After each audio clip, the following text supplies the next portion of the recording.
tentunya diserahkan langsung oleh PLH Asisten Kapkesnas Sekda Provinsi Jawa Barat. Baik, ini dia tahun 2024 terbaik satu LPK Mulia Cipinang Education.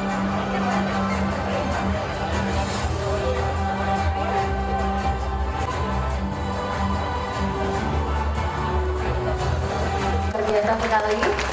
Baik, terima kasih.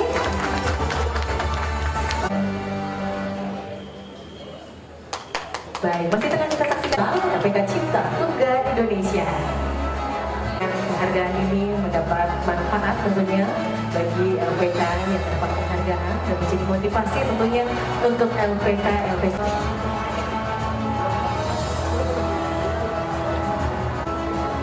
Baik, ini dia terbaik Liga LPK.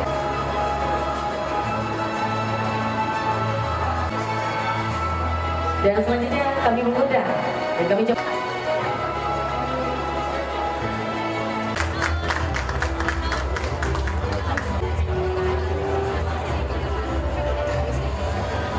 Apa ini Bu? Dari apa? Tadi mah cewek.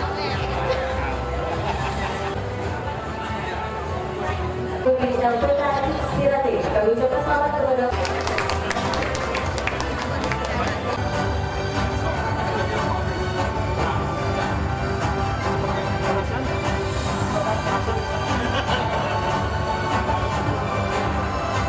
penghargaan kepada industri yang produktivitas SDM-nya sudah baik. Ini diharapkan menjadi contoh industri yang lain. Bahkan tadi saya bilang bisa menjadi narasumber atau menjadi benchmarking gitu kan. Karena diharapkan juga SDM yang berkualitas itu akan meningkatkan daya saing produk di Indonesia dan Jawa Barat. Yang kedua adalah penghargaan terhadap LPK.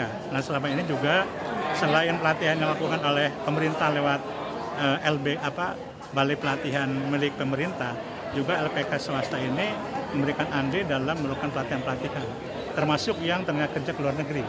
Maka kita memberikan suatu apresiasi penghargaan dan diharapkan mereka juga lebih aktif lagi ya dalam memberikan pelatihan. Terutama adalah jenis pelatihannya yang disesuaikan dengan kebutuhan pasar misalkan. Jangan sampai tadi saya katakan ada pelatihan A, ada yang dibutuhkan B, kan ternyambung gitu kan.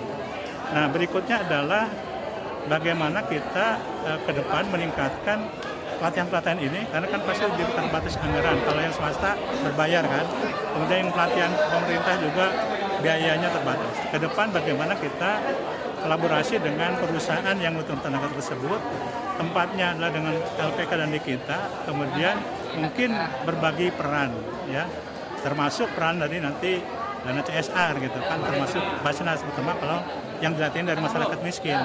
Nah, dengan demikian nanti sekali kegiatan ini maka akan tadi mengurangi angka pengangguran terbuka Jawa Barat yang termasuk masih cukup tinggi ya, 6,9.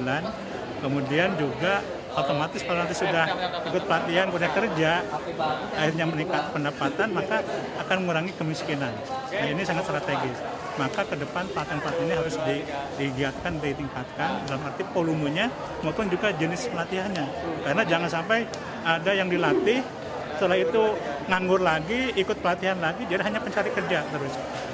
Dan yang terakhir adalah kita membentuk organisasi, membentuk lembaga supaya menjadi penghubung antara dunia industri dengan pemerintah dan masyarakat.